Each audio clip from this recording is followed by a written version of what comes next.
everybody, Shane McNutt, Craft Bourbon Hunter here, and it's time for another review. I teased this the other day, and I am excited. If you know me, I love trying new whiskeys, especially craft distilleries, and looking forward to trying a few things from Charbay today here. This is actually a brand that I'm not familiar with.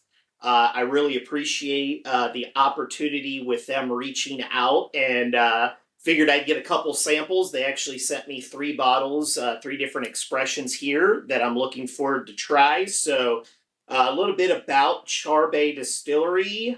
They were established in 1983, which is also the year I was born, offering a variety of whiskey, rum, brandy, vodka, liqueur, tequila, and espresso cocktails. So they did send this little pamphlet over here. It sort of goes through the different offerings that they have here. So they are listed from the Esquire magazine in 2019, the best whiskey distillery in California. Looks like they've got the 3 brands of whiskey here that I'm going to dive into today. A double-aged rum. They've got a clear vodka as well as a couple variations of 100% fresh fruit-flavored vodka. Couple brandy offerings. Tequila, I mentioned the espresso cocktail and the liqueur. So a little history here. I won't read this word for word, but 13 generations of distilling, 1751, the house of, and I do apologize if I don't get this right, Karakasvik, makers of fine wines and brandies, recognized by the Austrian-Hungarian Imperial Court. So that's where the first generation started. The family then began distilling in 1983, making wine under their own winery name. They acquired a pot still in 1986, and looks like they kind of started building up there, as most of these distilleries do, starting out with clear liquids, the vodkas, and that looks 2009 and 2010. Marco earns Master Distiller title with the release of the original Double and Twisted Whiskey. Charbay Brandy number 83 is released, and Miles earns the title of Grand Master Distiller. So 2023 was their 40th year anniversary. They have had some new batches of their espresso cocktails released last year, and this year, their Blood Orange Mandarin Vodka. So just a little quick history here, but I do appreciate this. Thank you, Jenny, Chief Operating Officer, who sent this care package over. Nice little card here talking about Marco, who is the 13th generation master distiller. So I do appreciate it. But let's go ahead and get started since we've got 3 of these here. And I'm going to start with this one here, which is, let's see, I want to make sure this is lot 3-2. So we've got their Charbay R5. This is their double, let's see if I can pronounce this right, Alambic pot distilled, coming out of Northern California. This is coming in at 99 proof. Both distilled and bottled by Charbay Distillery, Ukiah, California. And again, I do apologize if I'm butchering any of these names. So this is this lot number 6 is the final release of the R5.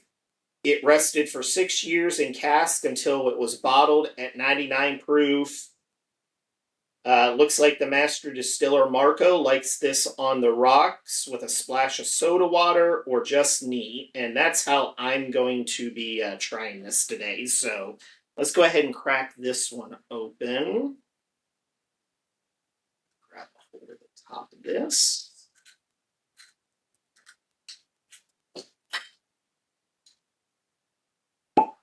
Nice little pop there. So let's give this one a try. As I mentioned, I'm always enjoying trying these new offerings. It's definitely exciting. to be able to do this. And while I let this sit a second, let me get a little nose on this. Full disclosure, as I always do, my nose does not work the greatest, so I don't always get a lot of smells and that coming off the nose, but I always give it a try. So this one here, get a little bit of spice coming off of that, a little bit of oakiness, but let's go ahead and dive in. Cheers.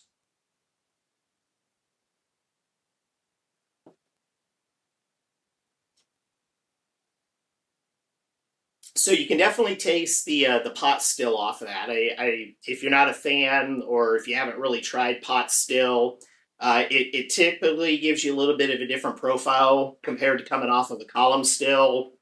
A lot of the scotches, the Irish whiskeys, and that are coming off of pot stills. I personally enjoy them. I like both column and pot stills, so that is not a deterrent to me. But you can definitely get that off of this. Getting a little bit of that cinnamon spice, some of that oakiness on there.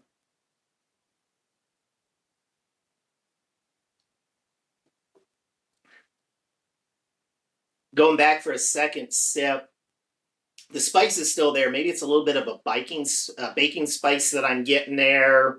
Even a little bit of fruitness, maybe like a dark fruit that's coming off of there. It's a little bit of sweetness. Let me take a look here to see what this, if they list the mash bill on this. So the R5 whiskey, which is their final lot, again, from this series, it's a bold whiskey, double distilled from Bottle Ready Beer Republic Racer 5 IPA beer in 2017, then aged in French oak for 6.5 years.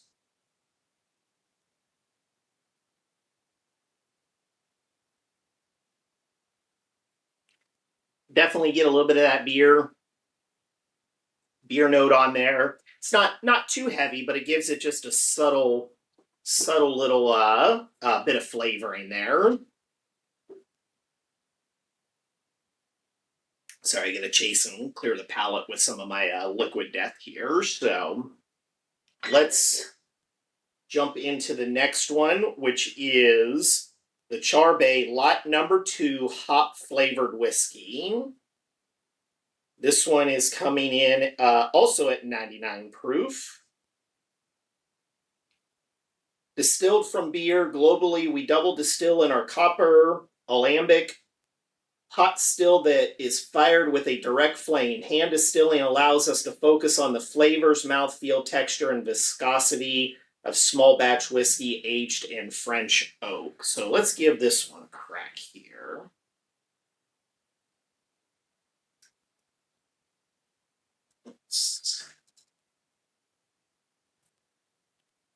Again, this is the hop flavored whiskey here, so this is what we're going to be cracking.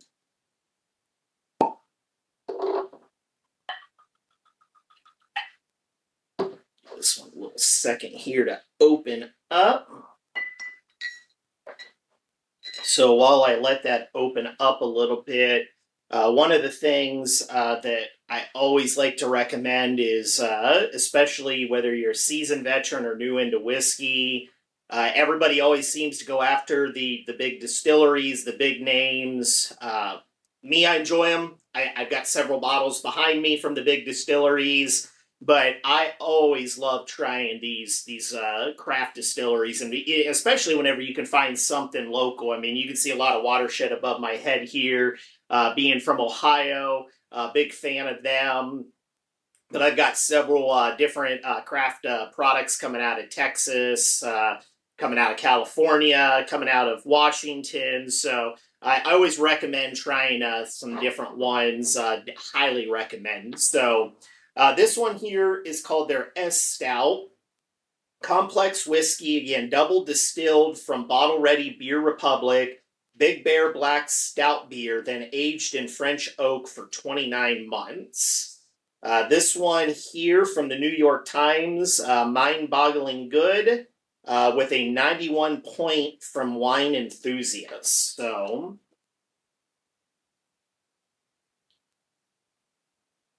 This one here, again, I get a little bit of the oakiness, kind of light. I may not be picking up a lot on my nose. I was out in the cold today, sitting in the tree stand this morning. So, again, my nose doesn't work very well as is, so that doesn't help. But let's go ahead and dive into it. Cheers.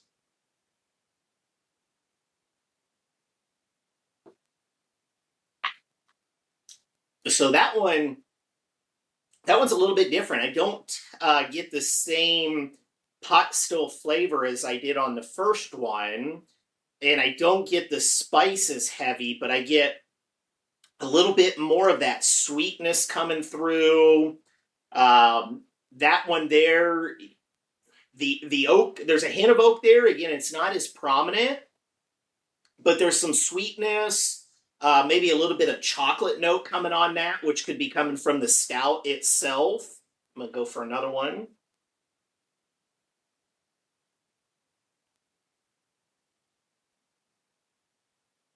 If you haven't had a beer finished whiskey before, I highly recommend it. There's a lot of distilleries that are out there offering different profiles and some new ones that are coming out. I typically was a beer drinker and very similar. I went after craft beers when I was traveling for work or on vacation, trying local things before I moved over to whiskey. I still enjoy a beer here and there, but this is definitely coming through on that profile. Again, that sweetness, that chocolate note is really hitting. Maybe even like a little bit of a graham cracker that's on there as well.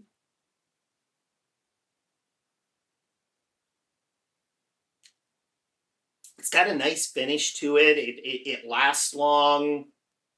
Uh, Definitely a good pour. I'd say just judging off the first two, this one here was kind of more prominent. I like those dark chocolate notes in that. This one so far is the top. So next up, let's go to number 3, which is the Double and Twisted. This is lot number 3, and it is coming in at 90 proof, straight malt whiskey and hop flavored whiskey. So this is looks to be a blend. So Double and Twisted is an old distilling term for when the best stuff begins to run off the pipe from the still. This is a blend of Charbay straight malt whiskey and 2 Charbay hop flavored whiskeys with notes of baking spices, malted barley, smoky vanilla, and roasted coffee. The spicy and floral notes are everything you've come to expect from the 13th generation master distiller. So we're going to dive into this one. Let's get this one cracked. And this one's got a little bit different top. I came prepared since I did not last time. My Gerber multi-tool.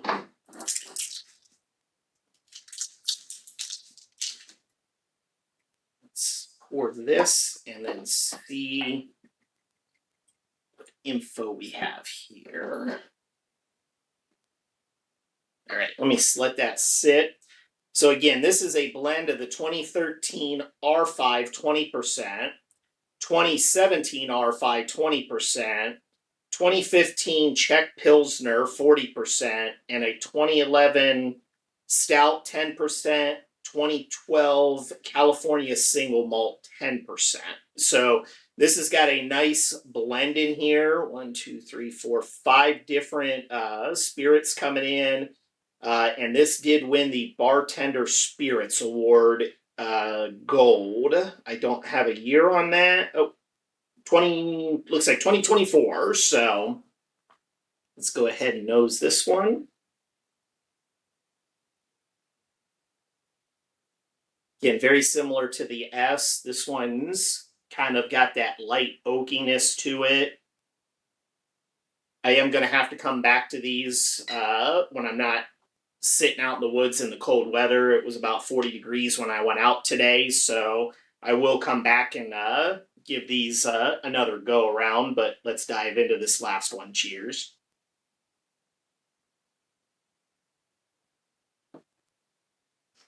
So this one This one's got that oakiness again to it. I'm getting that stout and that chocolate like I got on the S here. The initial, a little bit of that pot still there with it being a single malt whiskey in that. But you can definitely taste some different notes kind of coming in there with this being sort of a blend of different things. That vanilla is really coming through. Just getting that sort of that char, a little bit of char, a little bit of darker notes, dark fruit. This one's not as sweet as the first two, but again, it's really unique. It's just kind of different. I haven't done a whole lot when it comes to a lot of the blending, especially of flavored whiskeys and that. So it's definitely exciting to be able to try this. I do want to come back to this one and really try it on its own without having something else on my palate. But similar to the S, it's got a nice long finish to it. Again, I'm getting some of that dark fruit, dark chocolate notes coming through. So initially, I'm enjoying it. Again, I want to come back to it just to get some fresh take without having these on my palate. But initially, this one definitely tastes good for being kind of a blend of different things. So overall, I would say Charbay's doing some very unique things here. They are taking a lot of the beer finishing. They're doing some blended stuff. I do like that they're actually distilling their own product. A lot of times you see some of these craft distilleries that are still sourcing from different sources. Nothing wrong with sources, but I always like finding those ones that are kind of taking it to the next level. They're at that point where they're distilling themselves. I would recommend keeping an eye out for Charbay. Definitely try this. I think it's going to be unique. It's not going to be your everyday profile. So especially if you want to try something different, if you want to sort of expand your whiskey into something different, maybe you want to try a single malt, but you don't really want to go all in with something coming from overseas. You want to sort of ease into it. I think this is a great starting point compared to most of the single malts and what you typically would get with a pot still. So highly recommend trying this. I'm definitely looking forward to diving back in, as I mentioned, into this one with the fresh palate. But overall, I enjoyed the three of these. I would say initially this S seems to be the top one out of the first go around. I will have to do a blind on this as well. But this one I really did enjoy. Really looking forward to seeing what they continue to do with them being 13th generation. They're continuing to grow. I would imagine that they'll get some higher age statements as they continue to produce themselves. So definitely excited. So keep an eye out for them. Again, I appreciate, Jenny, you sending this over. Nino, who had reached out to me and introduced me to Charbay, I appreciate as well. And definitely keep an eye out. So appreciate you joining me today, Shane Craft Bourbon Hunter, and I hope you have a great one.